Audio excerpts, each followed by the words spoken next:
마음이 힐링되는 채널. Who it is that you're trying to be, right? And you aim at that.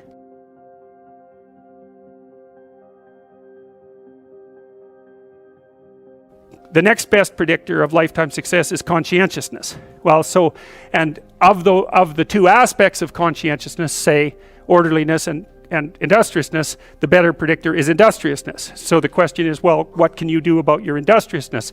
And the answer to that is, well, that's kind of rough too, because there's a strong genetic component. But you can work on micro habits with regards to your conscientiousness. And I think the best micro habits is set up some aims for yourself, goals that you actually value. You need to be motivated to do that. And so what are the potential sources of motivation? Well, you could think about them in the big five manner. You know, if you're extroverted, you want friends. If you're agreeable, you want an intimate relationship. If you're disagreeable, you want to win competitions. If you're open, you want to engage in creative activity. If you're high neuroticism, you want security. Okay, so those are all sources of potential motivation. And that associates the goal, once the goal is established, and then you break down the goal into micro processes that you can implement, the micro processes become rewarding in proportion, in relation to their causal association with the goal. Okay, well, what's the implication of that?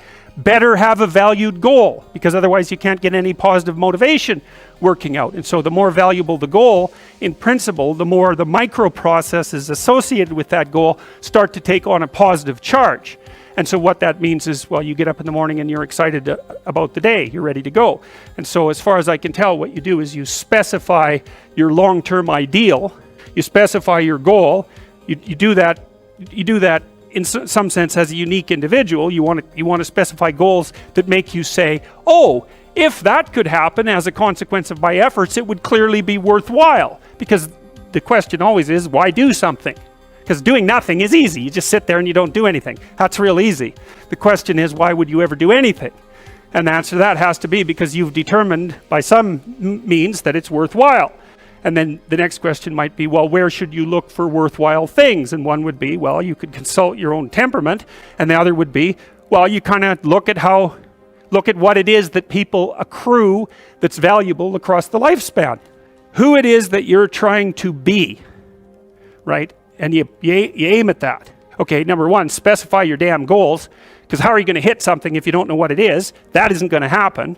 And often people won't specify their goals too, because they don't like to specify conditions for failure. So if you keep yourself all vague and foggy, which is real easy, because that's just a matter of not doing as well, then you don't know when you fail. So that's one way that you can work on your conscientiousness, is plan a life you'd like to have. 당신은 오늘도 일을 미룰 건가요? 그러면 결코 성공할 수 없습니다. 구체적인 목표를 세우고 성실해지려 노력합시다. 당신이 성실하다면 성공에 가까워집니다.